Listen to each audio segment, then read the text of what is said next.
দেশের মানুষ তার নিজের ভোট নিজে দিয়ে গণতান্ত্রিক সরকার দেখতে চায়, ঠিক কিনা ভাইরা? আপনারা আপনাদের নিজেদের ভোট দিতে চান তো, তাই না?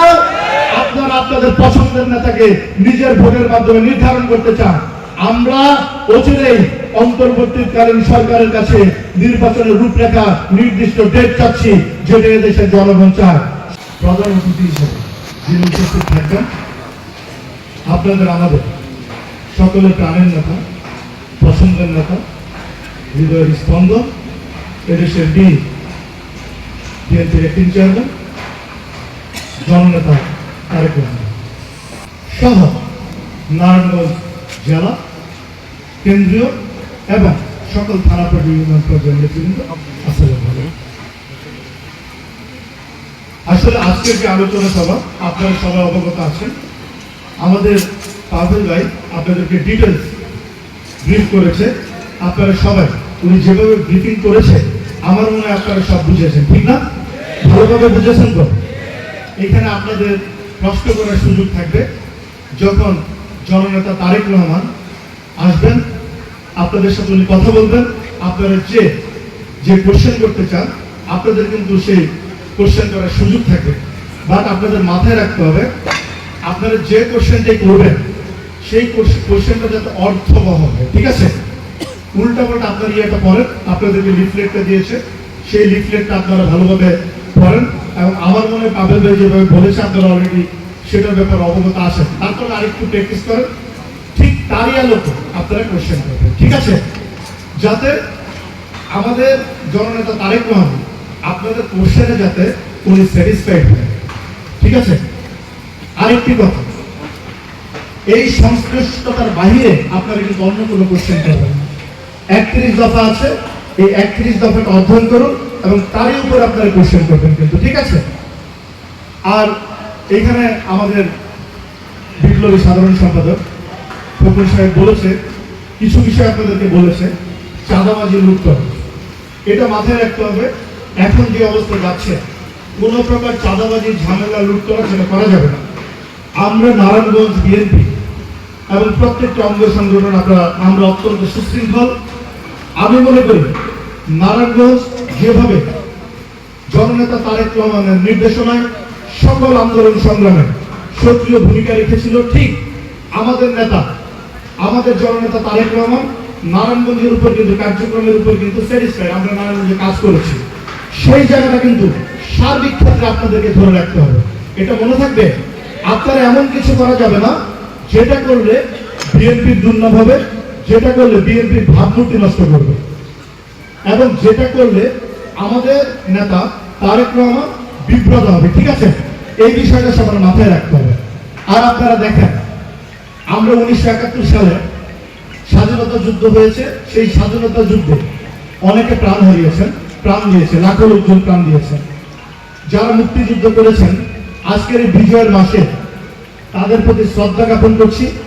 আসলে আমি বলতে চাই, আজকে গভীর শ্রদ্ধার সাথে সেই মহান স্বাধীনতার ঘোষক শহীদ প্রেসিডেন্ট জিয়াউর রহমানকে আমরা শ্রদ্ধার সাথে স্মরণ করতে চাই, যিনি স্বাধীনতা যুদ্ধে সর্বোচ্চ ভূমিকা রেখেছিলেন এবং স্বাধীনতা যুদ্ধের ঘোষণা দিয়েছেন। আজকে আপনারা দেখেন, আমরা সেই 2007 থেকে মঈনুদ্দিন ফখরুদ্দিন সরকার, তারপরে স্বৈরাচারী হাসিনা সরকার, এই 17টি বছর আপনাদের আমাদের বাংলাদেশের জনগণের কাছ থেকে কেড়ে নিয়েছিল, আপনাদের গণতন্ত্র হরণ করেছিল। যে স্বাধীনতা 1971 সালে লাখো মানুষের প্রাণের বিনিময়ে স্বাধীনতা এসেছিল, সুন্দর বাংলাদেশ, সেই বাংলাদেশকে কিন্তু অসুন্দর বাংলাদেশে পরিণত করেছিল, সেই বাংলাদেশকে অগণতান্ত্রিক বাংলাদেশে পরিণত করেছিল, ঠিক কিনা ভাইরা? আজকে আমরা এই 17 বছর আন্দোলন করেছি, এই 17 বছর আন্দোলন সংগ্রামের মাধ্যমে আমরা নতুন করে অভিনব একটি স্বাধীন বাংলাদেশ পেয়েছি, তাই না ভাইরা? এই যে অভিনব স্বাধীন বাংলাদেশ আমরা পেয়েছি, এই আন্দোলনের রূপকার কে? এই আন্দোলনের রূপকার জননেতা তারেক রহমান। আমরা জননেতা তারেক রহমানের নেতৃত্বে এবং জননেতা তারেক রহমানের নির্দেশনায় এই 17 বছরে বিএনপি এবং বিএনপির প্রত্যেকটা অঙ্গ সংগঠন তথা সাধারণ জনগণ সবাই মিলে এই 17 বছর আন্দোলন সংগ্রাম করেছি। সেই আন্দোলনের মাধ্যমে 17 বছর পরে আজকে রেজাল্ট আমরা ঘরে তুলতে পেরেছি, ঠিক কিনা ভাইরা? তাহলে এই আন্দোলনের রূপকার কে? আজকে অনেকে উল্টাপাল্টা কথা বলতে চায়। সবার সজাগ থাকতে হবে। প্রপার ব্যক্তিকে প্রপার মূল্যায়ন করা আল্লাহ পাক পছন্দ করেন। কারণ এই আন্দোলন সংগ্রামের প্রধান ব্যক্তিত্ব জননেতা তারেক রহমান, সেটা আপনাদের মাথায় রাখতে হবে। এবং সেটা মাথায় রেখে কেউ যদি কোনো অপপ্রচার দেওয়ার চেষ্টা করে সেইখানে আপনাদের প্রতিবাদ করতে হবে, ঠিক আছে ভাইরা?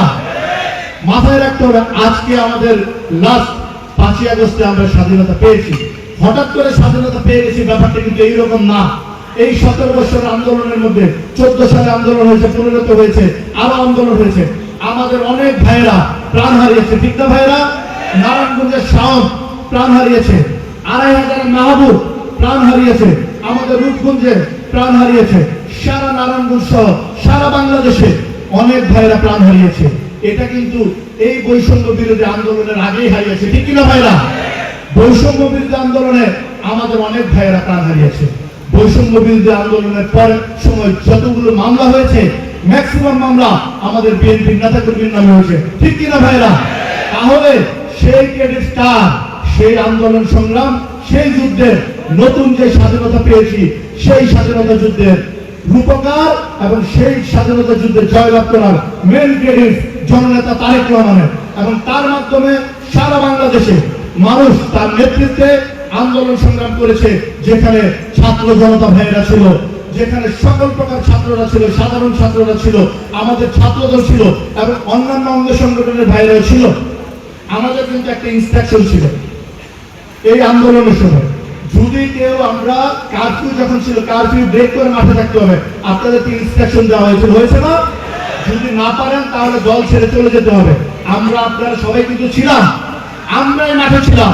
ছাত্রদের অনেক ভূমিকা আছে, অনেক ভূমিকা ছিল, কিন্তু এই আন্দোলনের নেতৃত্ব দিয়েছেন জননেতা তারেক রহমান। সেই কৃতজ্ঞতা বোধ সবার থাকতে হবে, সেটা মনে রাখতে হবে, ঠিক আছে ভাইরা? সবাই ভালো থাকবেন। আমি আমার বক্তৃতা দীর্ঘায়িত করব না। আমি আবারও রিকোয়েস্ট করব আপনারা অবশ্যই যেই কোশ্চেন করবেন সেই কোশ্চেনগুলো যাতে অর্থবহ হয় এবং 31 দফার বাইরে কোনো অপ্রাসঙ্গিক প্রশ্ন করা যাবে না। সবাই ভালো থাকবেন। আগামী দিনে আবারও দেখা হবে। মাথায় রাখতে হবে ষড়যন্ত্র চলছে এবং এই সরকারকে বলতে চাই অচিরেই আপনারা নির্বাচনের রূপরেখা ঘোষণা করেন। ডেট বলেন নির্বাচনের, কবে নির্বাচন হবে? এদেশের মানুষ তার নিজের ভোট নিজে দিয়ে গণতান্ত্রিক সরকার দেখতে চায়, ঠিক কিনা ভাইরা? আপনারা আপনাদের নিজেদের ভোট দিতে চান তো, তাই না? আপনারা আপনাদের পছন্দের নেতাকে নিজের ভোটের মাধ্যমে নির্ধারণ করতে চান। আমরা অচিরেই অন্তর্বর্তীকালীন সরকারের কাছে নির্বাচনের রূপরেখা নির্দিষ্ট ডেট চাচ্ছি, যেটা এদেশের জনগণ চায়।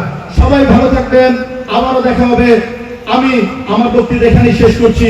আবারও রিকোয়েস্ট করছি আপনাদের কোশ্চেনগুলো যাতে 31 দফা যে লিফলেটটা আছে তার মধ্যেই হয়, অর্থবহ কোশ্চেন হয়। সবাই ভালো থাকবেন। ধন্যবাদ।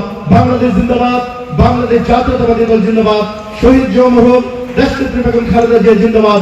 এদেশের লাখো কোটি মানুষের স্পন্দন, এদেশের বীর আমার রাজনৈতিক অভিভাবক জননেতা তারেক রহমান জিন্দাবাদ। ধন্যবাদ।